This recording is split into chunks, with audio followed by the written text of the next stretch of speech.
My topic today is Buddhist education for 21st century, intersections and collaborations. I think when we look at a topic like this vast and bigger on a scale, we have to look at the history of education in Buddhism itself. And I think if Buddhism is anything, it's an education. A lot of people, a lot of teachers have talked about Buddhism as education. And I think this history of education in Buddhism began in Isipatan, the deer park, when the Buddha communicated his experience, his ideas to Kondinya, and that's, I think, the beginning of the Buddhist education system. And then we know that the Buddha communicated his ideas to the 5 disciples, and then 60, and then 1,250, and we know the history. And when we look at this history of education in Buddhism, we see that there were thousands and thousands of centers for education. Like sometimes you wonder when you visit Ajanta, Ellora caves and all different Buddhist sites like Ratnagiri and Orissa and all, what were those important sites? And we come to know that they were the sites where the Buddhist education was given. And if we look at the history of evolution of Buddhist education, we see its culmination in the universities like Nalanda, Takshashila, Vikramshila, and so on and so forth. I think we have to understand this trajectory of the education movement that the Buddha started. And traditionally it is said that the Buddha opened the doors of deathlessness for everybody. In Pali, it's very nicely said, Aparuta tesang amatasadvarang. Amat means deathless, to open the doors of deathlessness for all.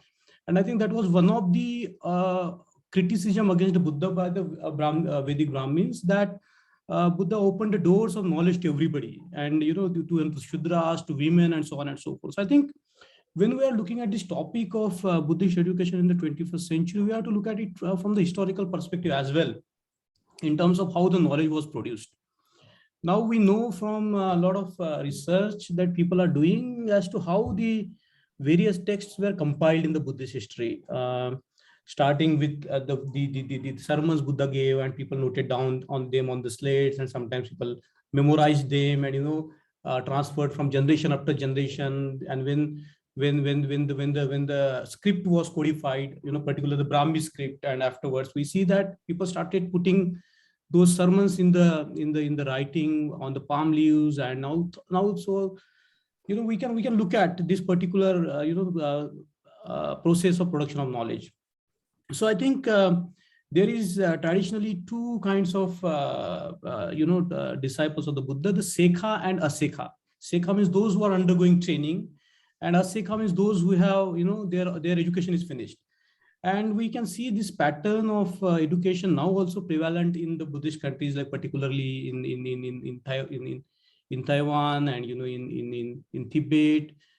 This traditional way of Buddhist education. I think that's a very important point for us to understand, that the Buddhist education by its own nature is democratic production of knowledge. It's not confined to one group.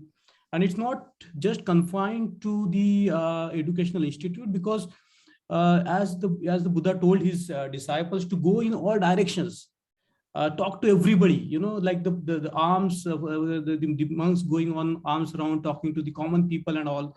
So there is no hierarchy of education or in the teaching curriculum of the Buddha. The knowledge is accessible to everybody. It's not that if you have to be, you are supposed to be scholastic in order to know the truths and the principles of the Buddha. Of course, Buddha talked about knowledge in terms of Siddhanta and Desana. Desana like common teachings in suttas, and Siddhantas like teaching in Abhidhamma. But that's besides the point. You don't need to have this kind of a scholastic bend in order to understand the truths that the Buddha himself expounded. And I think that's very important for us to know, that Buddha demolished the hierarchy of knowledge. There is no hierarchy of knowledge in Buddhism. There is no hierarchy of knowledge production in Buddhism. Even an illiterate person, if they can follow the methods of the Buddha, they can create knowledge. And we have seen in the history of Buddhism, particularly in the Siddha and Nath tradition, as to how the knowledge was created and disseminated among the people. Now, having said this, I think for us is very important to understand, looking at this brief history of education. I can say a lot about this the history of education in Buddhism. We come to this 21st century and we look at what is the 21st century, and we get astonished that this world that we live today is very different from the world that the Buddha lived. I remember having read one author on the first conference of world religion, where the Buddhists even couldn't understand each other, as to, the Theravada Buddhist could not understand the Jain Buddhist, and so on and so forth. I think today in the 21st century, and we have to look at some of the things that are unfolding before us, are like, we live in a world that's altogether different from the Buddha's world. We live in a globalized world, where we have now the faster modes of communication. The world is as if interconnected. The global village that we were thinking about 20, 30 years back has become a reality. And I think one of the things that has happened is, the technology has advanced so forth. Like, you look at the artificial intelligence, or developments like cybernetics, or even you look at the developments in biology, the developments in neuropsychology. You look at all this, evolution has taken altogether different terms in terms of, understanding how the life evolved, and now people talk about super intelligence. So I think we are living in a completely different world. And I think this word 21st century that was put in the theme of the program is so important for us, as to how we relate all this Buddhist education in a world that is completely different, altogether different from where, the Buddha lived. And I think that's where a lot of our efforts should go into, as to how we can use this sort of new tools and new possibilities for spreading Buddhist education. I think one of the remarkable things about the Buddhism, and that often comes in the Buddhist world, as what is it to be a Buddhist? Are we a scientist, or what are we? So people started coming with the terms like inner astronauts, that people who go deep into themselves, go deep into their consciousness, and explore various dimensions of the consciousness, and bring that knowledge up to the world. So there are various definitions of Buddhism, and we won't go into the definition of the Buddhism. But I think one of the things that we need to look at is the trace of Buddha on consciousness. And I think consciousness is still evading the science, is still evading biology, it's still evading quantum mechanics, so on and so forth. That's the frontier of knowledge. I would say that studies of the consciousness are like cutting edge. You are at the frontier of the knowledge production. If you are talking about consciousness and how the consciousness comes into existence, what are the different mental states, and of course the scientists are studying the effects of meditation and whatnot in the laboratory, so on and so forth. What I'm trying to get it at is, we have to understand that the Buddha has laid a trace on consciousness. And when we bring in a lot of theories, a lot of materialistic worldviews, we have to look at very carefully as to what Buddha might have meant by consciousness. And that is what all went on in the dialogue between the Buddhists. If you look at when from the mere notes like matrix, the Matrika Pitak, to the Vasubandhu's Abhidhamma Kosh, and so on and so on, we see that the dialogue is all about what is the consciousness, how we can transform it, and so on and so forth. I think that's the forte of Buddhism, where we can venture into, isn't it? We all know that we experience the world through our consciousness, but what is it? What is the nature of it? What is the transformation of mind? I think this is what is very critical when we talk about the Buddhism vis-a-vis other disciplines that we have been discussing today.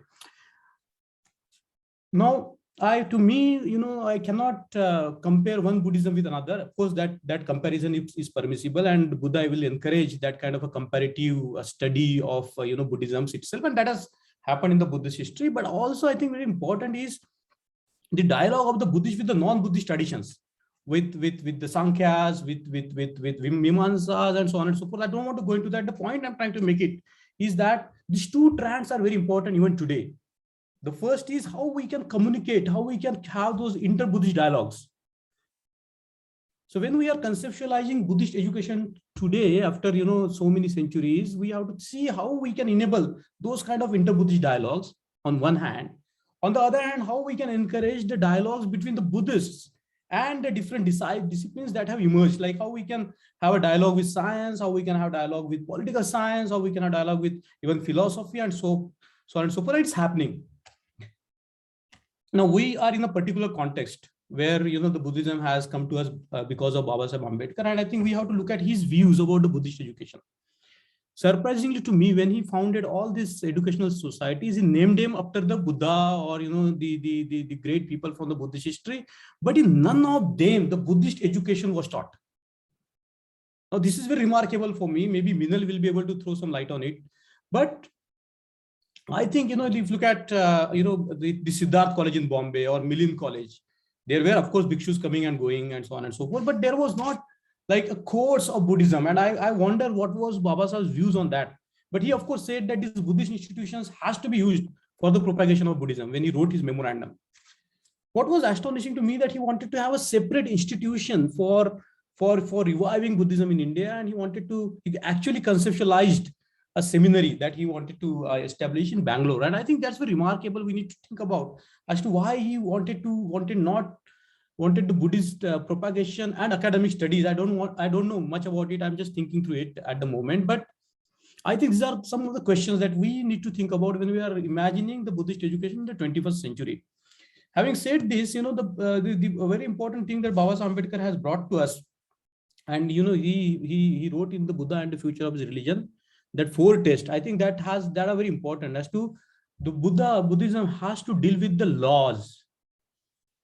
What is the legal structure of the society? What is the constitution of the society? How the country has to be constituted?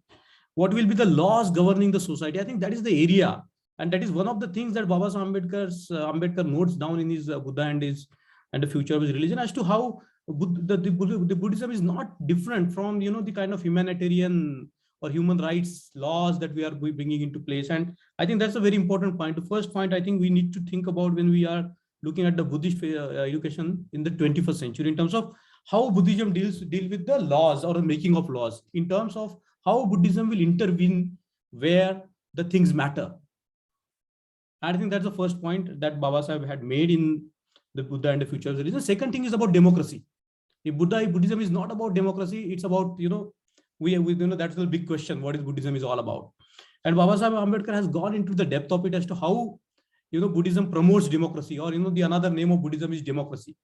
Not democracy in terms of the, one man, one vote, but in terms of one man, one value, the social democracy, the very foundation of the democracy. So this is the second critical area that when we think about the Buddhist education today, as to how we are going to deal with this democracy, the democratization of the society, so on and so forth. The third area that Baba Sahib Ambedkar would like us to engage with is science. And he's making a point that Buddhism should have a dialogue with science and so on and so forth. The fourth area, and I think this is often neglected when we talk about the Buddhist studies, is the Buddhist economics, or economics in general.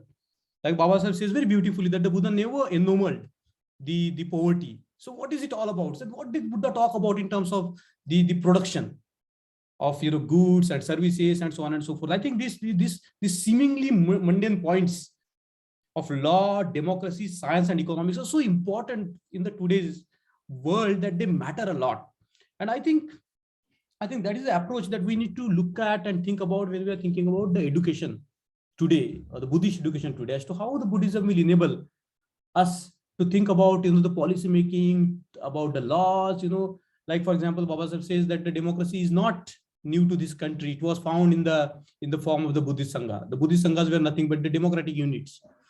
When he talks about when he talks about science, he talks about rationality, and there is of course a tradition of national rationality in this country, where we can see very clearly as to how the Buddhist enabled that kind of a rationalism, starting from the Buddha and so on and so forth. So I'm not going to go into a lot of it. I think what I'm going to trace at is what we are going to do in terms of collaboration, and what we are going to do in terms of the intersections.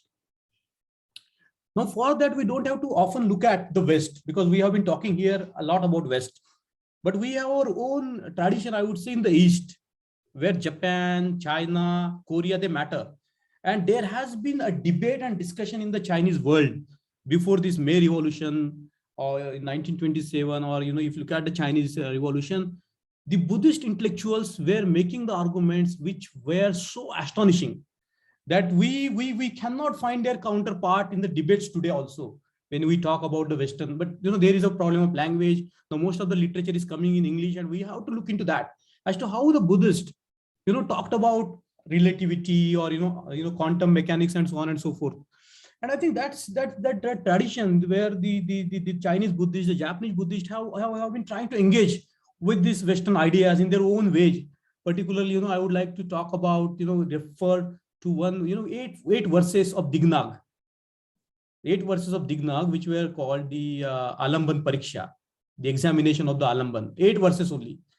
They gave so much ammunition to the Chinese Buddhists to even talk about, the relativity, the quantum mechanics, the materialism, Marxism, and so on and so forth. You can imagine what I'm trying to get it at. So there is a tradition in the Chinese world. It's a big world. It's a huge world that we have to look at.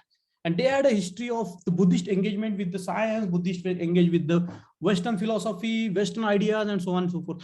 I think we are looking too much to the East, too much to the West. We have to start looking at the East, where the things have happened in the last century on a scale that we need to really start looking at it. So what I'm trying to get it at is, when we are talking about this kind of intersections and collaborations, we have to find out the traditions of engagement in different Buddhist countries. For example, we cannot forego the Panadura debate that took place in Sri Lanka, when the Buddhist monks had engaged in the dialogues with the Christian missionaries and eventually defeating them in the arguments. We have to look at what has happened in Japan in terms of their interaction with the West, what has happened in China in their interaction with the Western philosophy, science, and those ideas. And I think we need to forge alliances with these emerging trends. Now there are two trends that are emerging, which are called academically as critical Buddhism, and there is another book called Pruning the Bodhi Tree, which goes into the critical analysis of Buddhism itself. So what I'm trying to get it at is, we have to try to find out the emerging trends within the Buddhism itself. What is happening in the traditional Buddhist countries, what is happening in the Buddhist academia, what is happening on the grassroots, and we have to find a ways to engage with them. I think this engagement with all these emerging trends is so critical for us. Now there is another trend which is emerging in Buddhism, is how Buddhism can respond to the racial discrimination. And I think there are a couple of books. One book by Larry Wade is about America's racial karma. He's a Buddhist practitioner, and he talks about America's racial karma. And there are Black intellectuals who are looking at Buddhism from this perspective as to how it can fight the trauma and discrimination and so on and so forth. So I think the kind of Buddhism that we are talking about in our context, which will be anti-caste, which will be anti-Brahminism, which will be pro-liberation, we have to think about the kind of intersecting point within us. Because as traditionally the Buddhist philosopher used to say, that Buddhism is like a cloth, and all different schools are like knots. So if you untie one knot, you get that whole entire cloth. So I think we don't have to go into those kind of differentiation within the Buddhism. What we need to do is, we have to put our perspective, we have to put our understanding in the Indian context in terms of its goal to strengthen the democracy in India, in its goal to fight the caste, in its goal to create a society which is more egalitarian, more peaceful, and more free. I think we can have that standpoint, and that standpoint has been clearly given by Baba Sahib Ambedkar to us. So when we have a standpoint and there are other strands, we have to find a ways to communicate between them. And the more the communication will take place between these different emerging strands and between us, I think we will reach to our desirable goal of creating that world community, which will help to not only revive Buddhism in India, but also strengthen it. Secondly, I think we need to have a complete network of the Buddhist scholars within India, because now there are a lot of people who are engaging with Baba Sahib's ideas in the realm of sociology, political science, economics, so on and so forth, even in Buddhism to some extent. I think we need to have the strong networking among the scholars who go by the tag of Buddhism, and really find a way, platforms, a table. By table by nature doesn't have any opinion, but some kind of an enabling tool where the people can come together and discuss ideas about the political ideas of Buddhism, the sociological ideas of Buddhism. And I think this setting of an exchange platform, of platforms rather, multiple platforms to exchange ideas, to engage in the discussion and debates, is so crucial when we talk about the Buddhist education for the 21st century. I think the last point is, now in the 21st century, the media of communication has have emerged to an extent where we cannot imagine. Before that, we have to this conference wouldn't have been possible hadn't it not been for the progress of the science and technologies and the way the web technologies have gone ahead. So I think what we need to do is we have to do the best use of the technologies. I would begin any course now, because in the lack of material sort of infrastructure, online, and that's the trend of the universities in the 21st century, to go online. So I think we have to think about the platforms. There are tools which are available today on we can buy them very easily. We can create them with the people that we have, and online educational tools. We can do it very well. Never before in the history of our movement we had this much of a strength of a media in our hands like we have today. Social media, like WhatsApp, you can send your message across to as many communities as possible. Facebook, it has of course its own disadvantages, but you cannot undermine the power of social media in creating the public opinion. We have seen what has happened in America. We have seen what is happening in what has happened in India in terms of the use of social media. And I think we cannot forego any single tool of communication, because till now we have had no access. Even today we do not have any access to any electronic media, any print media, any media whatsoever. We have local medias, we have our now social medias. We have to make the best use of it. And I think that's a possibility that we can never discount as to what Facebook, WhatsApp, and these social media tools can do for us. This scholastic Buddhism is a very tricky area. This is my last point. I'm not going to take much of your time, and I'm not going to test your patience. Is how this is the story of Vasubandhu. Vasubandhu, as we know, that he was a great philosopher, and Baba Saheb Ambedkar, in my reading of his writings, how the word that he has used for Vasubandhu is the great philosopher. Of course, Vasubandhu was great, and he has written so many things, and he has tried to unify Buddhism through his Abhidharma Kosh. He was paving a way for the united Buddhism. And we know that he has written very short treatises, though he was a very, very, very deep logician, philosopher. He has written what is called 20 verses. And in 20 verses, he has summarized all his philosophy. There is, of course, 30 verses, and there are 100 dharmas and so on and so on. I don't want to go into this. When Vasubandhu wrote it, after a few centuries, Kumarila Bhatt wrote a 200 verses criticism on his 20 verses, and 40 to 50 verses are just spent in telling how his idea of analysis is wrong. Now he is talking about Vasubandhu, who was a master of logic, and he has written books on how to conduct debate, how to produce knowledge through this interaction, and through the examination of the objects and so on and so forth. So why this story is so important today in today's context when we are talking about academic Buddhism is, when Vasubandhu was old and he was dying, he went to see his friend, and it's a very funny story. And his bhikshu friend was drinking. He was dead drunk, and Vasubandhu went to him, and I think that was the last moment of Vasubandhu. So Vasubandhu recited one sutra from the end to the beginning. So you can imagine that he might have recited in the reverse order, and it might have ended with evam. And then he had a great laughter. Vasubandhu had a great laughter where he died of a laughter. He died with a laughter. Now this is why I'm telling you this, because so many times we get engaged, lost in the shabda, in the sentences, in the scholastic philosophies. We create an edifice around us which doesn't enable us to really go forth in the world. And I think any philosophy that doesn't enable us to go forth in the world, interact with other human beings, I think that's basically a flawed philosophy. Anyway, now on the other hand, Kumarila Bhatt, he wrote his criticism of 20 verses. And how did he die? He has to commit suicide. He was mentally so deranged, he has to throw himself in the burning fire.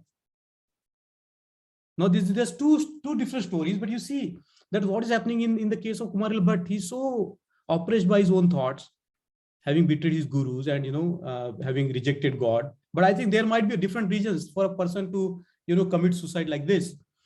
I think we have to take the path of Vasubandhu, of a laughter and fun when we work. We don't have to always be so tight in our discussions, or so much